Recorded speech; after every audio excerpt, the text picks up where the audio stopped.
Ya Rasulullah, salamun alaik. Assalamualaikum warahmatullahi wabarakatuh. Hamdan wa syukron lillah, salatan wa salaman ala rasulillah, la haula wa la quwwata illa billah, amma ba'du. Selamat malam saudara-saudari, Bapak Ibu, teman-teman, handai tolan, dimanapun Anda berada. Jumpa lagi dengan saya, Ihsanul Musa, si pecinta kajian. Pada kesempatan malam hari ini, sedikit saya ingin kembali bercerita dongeng-dongeng yang semoga dongeng dan cerita yang akan saya kemukakan pada kesempatan malam hari ini sedikit banyak terdapat manfaat bagi kita semua.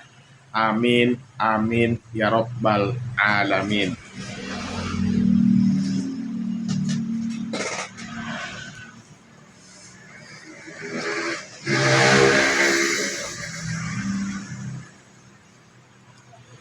Jadi inti atau tema pembicaraan pada kesempatan malam hari ini adalah tentang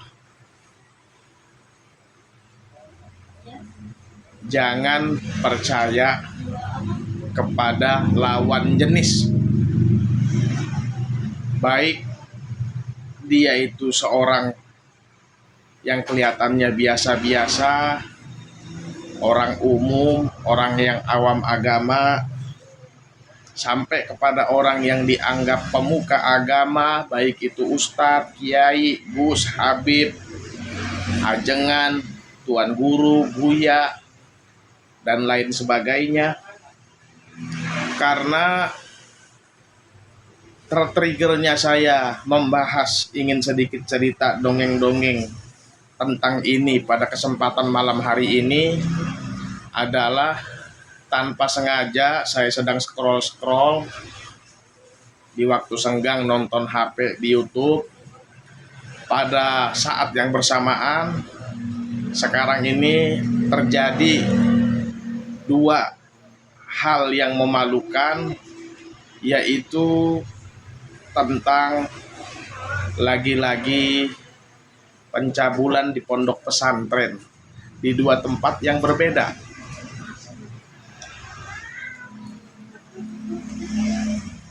Tanpa sengaja saya nyari berita yang model begituan, saya lagi scroll-scroll, tiba-tiba di antaranya tertonton berita satu terjadi di pondok di Duren Sawit, Jakarta. Satu lagi di pondok pesantren Martapura, masih murid daripada tuan guru sekumpul, yang kalau kita lihat dari segi penampilannya, kita lihat dari segi pakaiannya, luar biasa. Seakan-akan dari ujung kepala sampai ujung kaki dia sangat mengikuti jejak Nabi Muhammad Shallallahu Alaihi Wasallam. Betapa tidak, dari segi casing, cover penampilan, dia pakai imamah di kepala, dia pakai gamis panjang, berjenggot, bahkan pakai tongkat. Tongkat itu kan bagian dari sunnah juga. Siapa orang yang sudah usia 40 tahun sunnah pakai tongkat. Tapi yang kita permasalahkan di sini bukan imamah, jenggot, gamis, tongkat, yang mana itu semua bagus dan itu semua adalah sunnah. Yang saya maksud di sini adalah jangan pernah tertipu, walaupun dari segi penampilan kelihatannya sesoleh apapun seseorang, punya kredibilitas apapun nama baik seseorang, seharum-harumnya nama seseorang dianggap oleh masyarakat setempat, bahkan se-Indonesia sekalian, selama dia itu lawan jenis, selama dia itu bukan mahram karena memang lawan jenis, jangan kita punya kepercayaan menitipkan ataupun membiarkan anak kita perempuan, istri kita ngaji kepada guru-guru yang notabene-nya laki-laki. Nggak boleh. Karena yang ironinya, jangankan lawan jenis, ternyata seorang pemimpin pesantren di Martapura Guru Sekumpul ini, yang dia maaf-maaf cabuli, yang dia sodomi adalah santri laki-laki, kurang lebih 20 jumlahnya. 20 sampai 25, dan itu pun masih tetap dan terus diadakan penyelidikan, siapa tahu lebih, siapa tahu ada beberapa yang nggak berani speak up. Juga kejadian yang sama di Duren Sawit, di minggu-minggu ini juga sama-sama terungkap dan terkuak, padahal beda jarak, satu di Kalimantan, satu di Jakarta, tapi terkuak lagi berita-berita yang bikin hati kita miris, memalukan dan memilukan. Lagi-lagi santri laki-laki, lagi-lagi santrinya ini laki-laki yang disodomi, yang dicabuli oleh seorang guru ustadz yang juga laki-laki. Penyakit, gay, homo.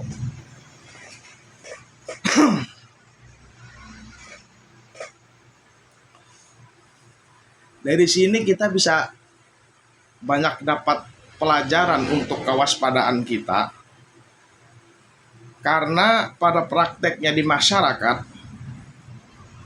saya punya teman akrab betul, dan dia sedang ngobrol-ngobrol santai oleh saya dengan saya di sini. Namanya ngobrol santai, ngalor ngidul, salah satu topik pembicaraan pada saat itu merambah ke bahwa teman akrab saya itu bilang gurunya, istrinya tadi habis daftar ngaji di salah satu pengajian yang notabene-nya isinya pengajian tersebut ibu-ibu semua, cuman gurunya satu laki-laki.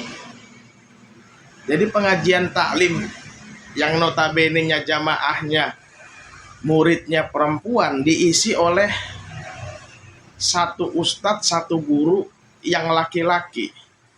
Singkat kata saya bilang sama teman saya, dunia akhirat saya jamin tolong keluarin bini ente dari pengajian seperti itu.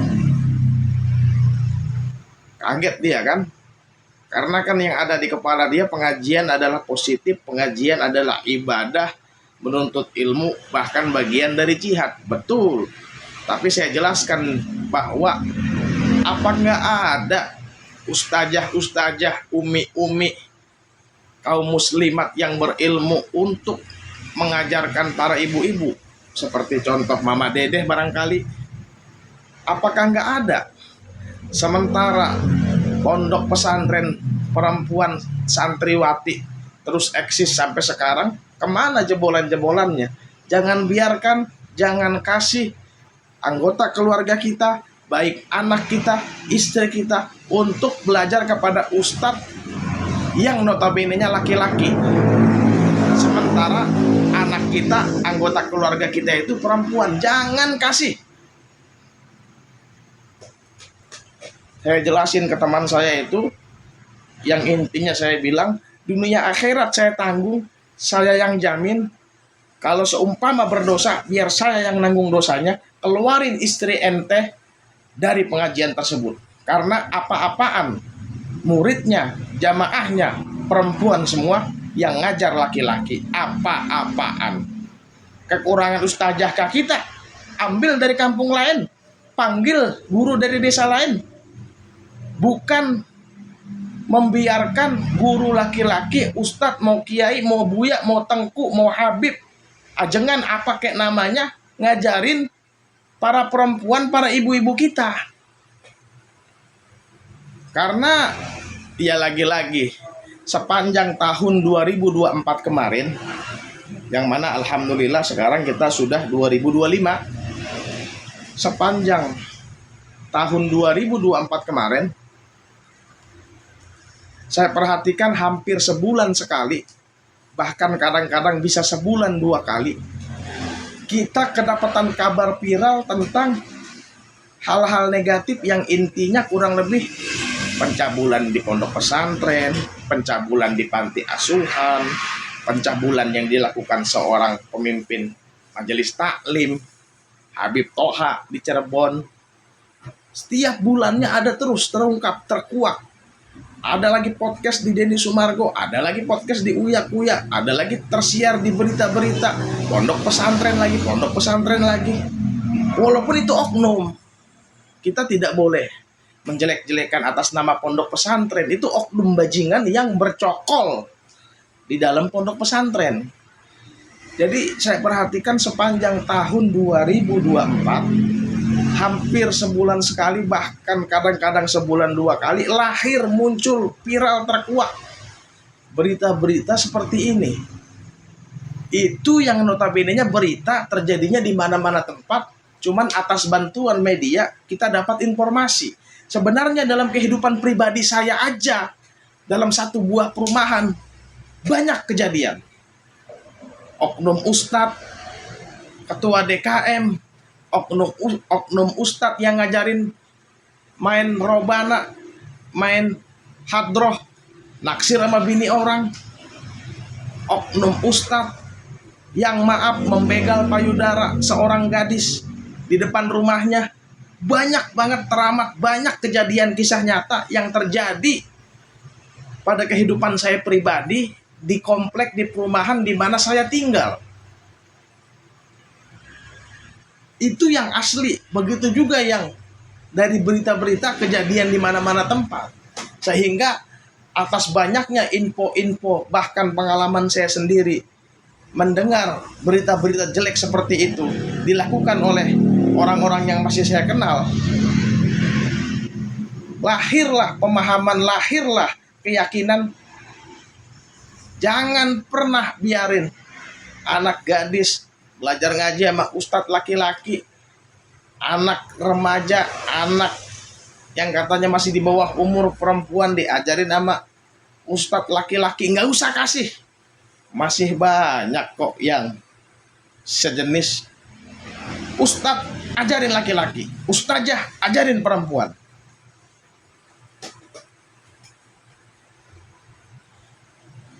Bencong, ruqyah.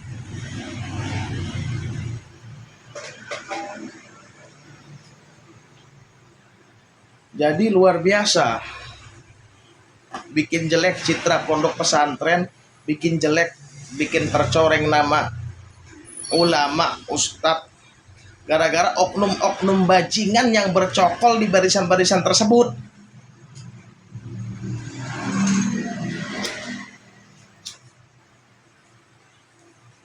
Maka salah satu solusinya, teman-teman, jika anak Anda perempuan dia ingin pesantren, atau bahkan Anda selaku orang tuanya menginginkan anak Anda ini menuntut ilmu agama di pesantren, silakan, monggo, jangan kapok. Cuman saya semacam ngasih opsi sebagai solusi. Pondokkanlah, pesantrenkanlah anak Anda di tempat-tempat yang masih terjangkau oleh daerah di mana Anda tinggal. Saya tinggal di Tambun, pondok pesantren banyak yang baru maju-maju di sini. Jadi zaman sekarang nih nggak kayak zaman kurang lebih 50 tahun yang lalu. Kalau mau mondok harus ke Jawa, kalau mau mondok harus ke Sunda, kalau mau mondok harus ke Sumatera, jauh-jauh seberang pulau. Di tempat di mana kita tinggal, saya yakin banyak pondok-pondok pesantren bagus yang masih kejangkau jaraknya oleh kita. Itu satu. Tapi ada lagi solusi, opsi yang kedua, sebagai kehati-hatian dari diri kita selaku orang tua, wali santri daripada anak yang kita pesantrenkan.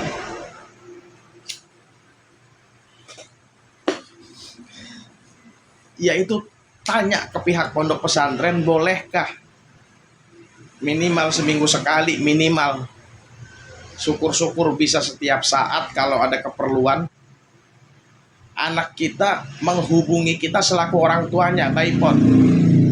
Nelpon kita dari pondok pesantren sana minimal seminggu sekali, boleh nggak, dikasih nggak? Kalau ada pondok pesantren yang nggak ngasih anak kita komunikasi dengan kita langsung, menyulitkan hubungan antara anak dengan kita, mending hati-hati, nggak usah mondok di tempat yang model begitu. Karena alasannya apa? Kalau main handphone di pesantren dibatasi waktunya, ada jam-jamnya, saya setuju saya. Santri kalau dibiarin dikasih HP 24 jam di kantong dia, bisa-bisa selesai belajar jam 10 malam main HP sampai subuh. Paham saya. Harus dibatasi, harus disita, diambil, besok dikasih lagi dari jam sekian ke jam sekian. Tapi kalau dari hari berganti minggu, minggu berganti bulan, bulan berganti tahun, nggak boleh main HP, nggak boleh ngubungin kita selaku orang tuanya. Sementara ini zamannya udah beda, pertanyakan. Kalau nggak dikasih jawaban yang jelas, mendingan jangan daftarin, jangan masukin anak ke pondok-pondok pesantren model begitu.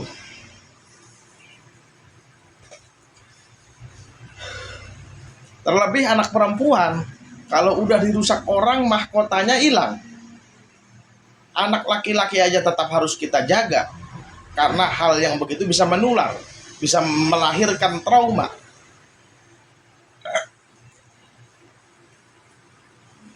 Jadi ini nggak pakai dalil, nggak pakai ayat, nggak pakai hadis, ini pakai logika. Kalau kita mau mondokin anak kita nggak bisa setiap saat atau tidak bisa dengan mudah menghubungi kita kapanpun selaku orang tuanya, pertanyakan pihak pondok pesantren apa maksudnya. Karena kita juga mau percaya 100% sama pondok pesantren, ya bagaimana? Berita seperti ini banyak. Kita nggak akrab, nggak dekat dengan lingkungan pesantren tersebut, nggak kenal dengan guru-gurunya seperti apa modelnya. Jadi dari pihak pesantren jangan tersinggung kalau dipertanyakan hal-hal seperti itu. Paham? Lalu kita pesan baik-baik ke anak kita. Kalau ada kejanggalan, kalau ada keanehan di pesantren, cerita sama bapak, telepon bapak. Kalau ada hal-hal yang aneh, apakah kamu dipukulin yang berlebihan, apakah kamu diperkosa atau dicabuli, telepon bapak, buru-buru telepon bapak. Nah, ini sebagai bentuk salah satu kehati-hatian, kewaspadaan. Dan dari pihak pondok pesantren gak usah tersinggung, wajar, manusiawi. Jangan ente merasa gua kan ustadz, gua kan kiai, masa iya dicurigain seperti itu. Allah, nggak ada ustadz-ustadzan, kiai-kiaian, kita sama-sama manusia, sama-sama punya nafsu. Kadang-kadang orang itu orang biasa, nggak terlalu paham-paham banget dengan agama. Tapi kalau libidonya, nafsunya, hormonnya, nggak terlalu tegangan tinggi, nggak sangean, dia bisa-bisa nggak berbuat seperti itu walaupun pemahaman agamanya rendah. Tapi sebaliknya, walaupun pemahaman agamanya tinggi, kalau kebetulan dia tipe yang sangean, kebetulan dia tipe yang hormonnya tinggi, kadang-kadang meskipun ada pemahaman agama, meskipun imannya kuat, namanya setan juga terus mendorong, menjerumuskan kita kepada dosa-dosa maksiat, bisa kejadian juga. Jadi nggak usah tersinggung.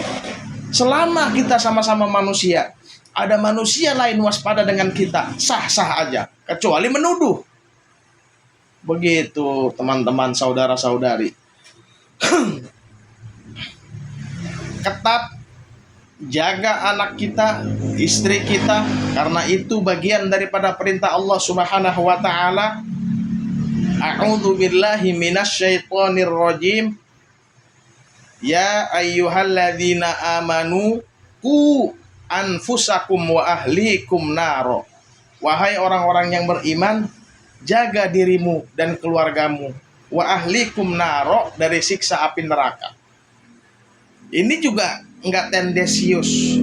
Kita hanya sentimen kepada para ustadz, kepada para pemuka agama, tidak. Seumpama kita tinggal di perumahan BTN bersubsidi kek, mau klaster kek, yang notabene-nya temboknya dempet-dempetan, kita harus jeli, harus kita perhatikan siapa tetangga kanan kita, siapa tetangga kiri kita. Jangan-jangan di situ ada buaya darat. Jangan-jangan di situ ada biawak yang tanpa ragu memakan istri orang, tanpa ragu memakan anak orang. Jadi kita selaku kepala rumah tangga harus jelas, harus jeli, harus cerdas. Bagaimana keadaan di lingkungan ini? Oh seperti ini, apa yang harus saya lakukan? Strategi apa? Kewaspadaan apa yang bisa saya buat menyikapi lingkungan yang seperti ini? Kalau bini saya di Facebook nggak saya bolehin berteman dengan satu laki-laki aja yang bukan saudara kandung dia. Saya nggak mau tahu, nggak ada urusan mau katanya teman SMP, mau katanya teman SD, mau katanya teman di kampung, nggak ada urusan. Lu udah bini gua memerintahkan sesuatu yang masih sesuai dengan syariat, tolong turutin, jangan berteman di Facebook dengan satu laki-laki siapapun dia kecuali saudara kandung. Karena istri saya punya 2 saudara kandung, wajar berteman di Facebook kan, saya nggak akan cemburu. Demi kehati-hatian, kewaspadaan kita menjaga istri dan anak-anak kita, dan itu memang perintah Allah Subhanahu wa Ta'ala. Anggaplah, lihatlah lingkungan sekitar ini. Kalau hal-hal begitu bisa terjadi kepada orang lain, siapa yang menjamin hal-hal seperti itu tidak terjadi juga pada kehidupan kita? Naudzubillah min dzalik, kita nggak berharap. Maka dari itu kita harus cerdas. Jadi ini nggak khusus kepada para ustadz aja, kita waspada, kita hati-hati. Mau dia pedagang keliling kek, tiap hari kok mangkal depan rumah kita mulu, kita pelajari. Betul-betul dia mangkal niat dagang apa dia mau ngelirik bini kita? Begitu ada ciri-ciri tanda-tanda nggak beres, tegur. Kurang lebih seperti itu maksudnya. Nggak mesti harus betul-betul begitu kisahnya kan? Karena orang kalau udah punya udah punya naksir, akalnya banyak. Kita jangan kalah untuk mensiasati bagaimana diri dan keluarga kita nggak bisa diakal-akalin orang, kan begitu? Tidak ada manusia suci yang saking sucinya wajar kita tidak berwaspada olehnya. Tidak ada. Semua sama, punya nafsu, punya syahwat. Semua bisa melakukan itu. Semua bisa terjadi. Maka hati-hati. Saya pinjam bahasa Bang Napi yang di RCTI. Waspadalah. Waspadalah. Waspadalah. Karena kejahatan bukan hanya bisa terjadi atas niat, karena adanya niat seorang pelaku, tapi kejahatan juga bisa terjadi karena adanya kesempatan. Maka lagi-lagi kata Bang Napi, waspadalah, waspadalah, waspadalah. Begitu teman-teman ya. Baik, ini saja dulu dongeng ocehan saya pada kesempatan malam hari ini. Mudah-mudahan ada yang bisa dipetik dan bermanfaat bagi kehidupan kita. Akhirul kalam, wassalamualaikum warahmatullahi wabarakatuh.